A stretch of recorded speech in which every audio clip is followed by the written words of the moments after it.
श्री गणेशाय नमः। जय श्री कुंज बिहारी की, जय श्री राधा प्यारी की। हरे कृष्णा कृष्णा कृष्णा हरे हरे, हरे रामा राम राम हरे हरे। भगवत रसिक चैनल में आप सबका स्वागत है। हरि के प्यारे भक्तों, आपको मेरा सादर नमस्कार है। आज मैं टीचर डे के दिन ये वीडियो बना रही हूँ, इसलिए आज का वीडियो गुरु के लिए होगा। जैसा कि आप सबने यह श्लोक सुना होगा जो आदि शंकराचार्य जी के द्वारा रचित है, और यह श्लोक गुरु स्तोत्रम का एक भाग है जो इस प्रकार से है। गुरुर ब्रह्मा गुरुर विष्णु गुरुर देवो महेश्वरा गुरुर साक्षात परब्रह्म तस्मै श्री गुरुवे नमः। इसका अर्थ है कि गुरु ही ब्रह्मा है जो सृष्टि के रचयिता हैं, गुरु ही सृष्टि के पालक हैं जैसे श्री विष्णु जी, और गुरु ही सृष्टि के संहारक हैं जैसे श्री शिव जी। गुरु साक्षात पूर्ण ब्रह्मा है, जिसका भाव यह है कि ईश्वर के जैसे गुरु को मैं नमस्कार करती हूँ या करता हूँ। वैसे हमारे जीवन में हमें 3 गुरु मिलते हैं, जिसमें सबसे पहली हमारी माँ होती है, दूसरे हमारे टीचर्स होते हैं जो हमें शिक्षा का ज्ञान देते हैं, जिन्हें हम गुरु भी कहते हैं।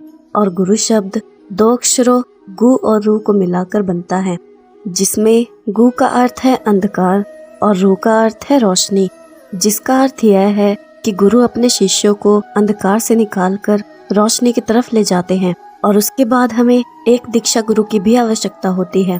तो आज हम गुरु दीक्षा के बारे में जानेंगे। गुरु दीक्षा एक ऐसी दीक्षा होती है जिसका प्रभाव पूरे जीवन तो रहता ही है, पर जीवन के बाद भी रहता है, क्योंकि अगर एक बार गुरु से डोर जुड़ जाए तो फिर गुरु से अपने से अलग नहीं होने देते। जब मुझे गुरु दीक्षा प्राप्त हुई थी तब मुझे इसका एहसास भी नहीं था कि गुरु दीक्षा का मतलब क्या है, आखिर गुरु दीक्षा क्यों लेनी चाहिए। वैसे सच बताऊं तो यह क्षमता मुझ में आज भी नहीं है कि गुरु दीक्षा के महत्व को शब्दों का रूप दे सकूं। आखिर आप पूरे समुद्र को एक बर्तन में कैसे भर सकते हैं।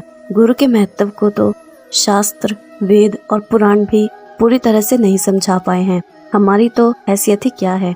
पर सरल भाषा में इसको अगर समझना चाहें तो इसको ऐसे समझिए कि अगर आपको अपने घर में बिजली का कनेक्शन लेना है तो आप सीधे तो उस लाइन से बिजली का कनेक्शन तो नहीं ले सकते जो किसी परमाणु बिजली घर से या किसी पानी के डैम पर तैयार होकर एक राज्य से दूसरे राज्य में जाती है। आप सब जानते हैं कि इन लाइनों की वोल्टेज लाखों में होती है, यानी कि अगर हाथ छू भी ले तो समझ लीजिए कि मृत्यु ही एकमात्र विकल्प रह जाता है। ऐसा ही कुछ आध्यात्मिक जगत में भी होता है।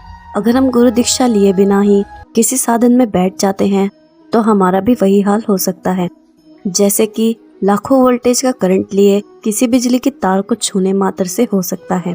और यहाँ कहने का तात्पर्य यह भी है कि अगर गुरु को बाईपास करके सीधे उस देवी या देवता से ही शक्ति प्राप्त करने का प्रयत्न भी करते हैं तो भी हाल वही होगा। कल्पना करिए कि आप गुरु से दीक्षित नहीं हैं और आप किसी देवी या देवता की उपासना करते हैं, तो आप जान लीजिए कि आप जो भी साधना करेंगे तो उसकी ऊर्जा या उसका फल आपको सीधे ही प्राप्त होगा। उन देवी या देवताओं को इस बात से चिंता अवश्य हो सकती है कि उनका साधक उस ऊर्जा को झेल पाएगा या नहीं, लेकिन वो इस बात के लिए बाध्य नहीं होते हैं कि वो आपकी साधना का फल आपको दे सके। बात सीधी सी है, आप उनकी साधना करेंगे तो आपको उस साधना का फल प्राप्त होगा ही, और वह ऊर्जा आपको अवश्य ही प्राप्त हो जाएगी। पर आपके इष्ट को उससे होने वाले लाभ या हानि से ज्यादा सरोकार नहीं रहता। वो आपको समझाने का प्रयत्न तो कर सकते हैं, पर आपको साधना का फल लेने से नहीं रोक सकते, और यहीं पर काम गड़बड़ हो जाता है। इतिहास साक्षी है कि जितने भी साधक शक्ति प्राप्त किए हैं, गुरु के अभाव में वही शक्ति उनके लिए 2-धारी तलवार ही साबित हुई है। पर गुरु के साथ ऐसा नहीं होता। गुरु आपके जन्म जन्मांतर के साक्षी होते हैं, आपके हानि लाभ में, आपके सुख दुख में बराबर के भागीदार होते हैं, और वो अपने शिष्य को कभी भी पतन के गर्त में नहीं जाने देते। आप जितनी भी साधना करते हैं तो उस साधना की ऊर्जा सीधे आपके पास नहीं पहुंचती है, वो पहले गुरु के पास जाती है।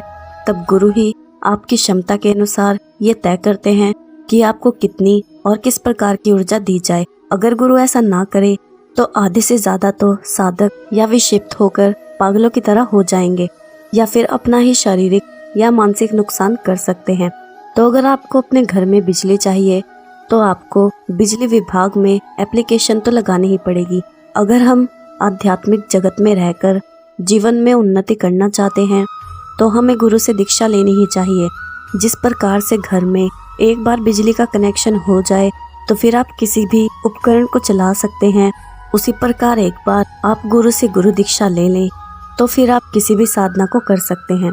पर यह भी ध्यान रखिए कि जब घर में उपकरणों की संख्या अधिक हो जाती है या लोड बढ़ जाता है तो बिजली घर में जाकर लोड बढ़वाने की भी एप्लीकेशन देनी पड़ती है, नहीं तो बिजली विभाग अवश्य ही आपके घर का लोड बढ़ा देगा। उसी प्रकार से जब हम साधनात्मक स्तर से मजबूत हो जाते हैं और किसी भी साधना की ऊर्जा को पचा पाने में सक्षम हो जाते हैं तो हमें समय समय पर शक्तिपात युक्त विभिन्न दिशाओं के लिए गुरु से प्रार्थना करनी चाहिए। गुरु कृपालु होते हैं और शिष्य की पुकार पर दीक्षा प्रदान करते ही हैं। जीवन में जब भी सौभाग्य का उदय होता है तो मन में चक्षु भी आंखें खोल लेता है। यही वो समय होता है जब हम गुरु से गुरु दीक्षा प्राप्त करते हैं। श्रेष्ठ तो यही होता है कि गुरु अगर सशरीर मौजूद हो तो दौड़कर उनके चरण पकड़ लेने चाहिए और उनसे गुरु दीक्षा की याचना करनी चाहिए। एक बात हमेशा ध्यान रखनी चाहिए कि जीवन में अगर किसी के सामने सिर झुकाना हो तो केवल माता पिता और गुरु के सामने ही झुकाना चाहिए, क्योंकि हमारे जीवन के यही सूत्रधार हैं। अगर ये ना हो तो ये जीवन तो व्यर्थ ही है। गुरु दीक्षा क्यों जरूरी है ये हम मीराबाई की कहानी से जानते हैं। भक्त शिरोमणि मीराबाई जी ने भगवान श्री कृष्ण को कैसे पाया? क्या उन्होंने मंदिर में जाकर श्री कृष्ण को पाया? क्या माखन मिश्री का भोग लगाकर? या उन्होंने श्री कृष्ण को पाने के लिए आजीवन उपवास किया? या उन्होंने कुछ और ऐसा किया जो आज समाज में प्रचलित है? बचपन से ही श्री कृष्ण की अनन्य भक्त मीराबाई सच्चे हृदय से उनकी पूजा करती थी। कहती हैं, मेरे तो गिरधर गोपाल दूजा न कोई। एक दिन उसी क्रिया के फलस्वरूप भगवान श्री कृष्ण उनके स्वप्न में आते हैं और कहते हैं, ब्रह्मा रूप में जो मैं तुम्हें दर्शन देता हूँ यह मेरा वास्तविक रूप नहीं है। यदि तुम मुझे शाश्वत रूप में प्राप्त करना चाहती हो तो इस समय के पूर्ण गुरु संत रविदास के सानिध्य में जाओ, वे तुम्हें ब्रह्म ज्ञान प्रदान करेंगे। तब तुम तत्व रूप में मुझे अपने भीतर ही प्राप्त कर पाओगी। तब मीराबाई जी इसी आदेशानुसार संत रविदास जी की शरणागत होती हैं। जैसा कि सृष्टि का नियम है, यदि किसी भी मनुष्य को ईश्वर को प्राप्त करना है उसे पूर्ण सद्गुरु के सानिध्य में जाना ही होगा। तब संत रविदास जी मीराबाई को ब्रह्म ज्ञान देते हैं और उनके घट के भीतर उस परम तत्व का दर्शन करवा देते हैं। उनकी दिव्य दृष्टि को खोल देते हैं और वह ईश्वर के तत्व रूप का दर्शन करती हैं। उसी स्थान पर जहाँ आज्ञा चक्र होता है, जहाँ माताएं बहनें बिंदी लगाती हैं। ब्रह्म ज्ञान लेने के बाद उनका पूर्ण रूपांतरण हो जाता है।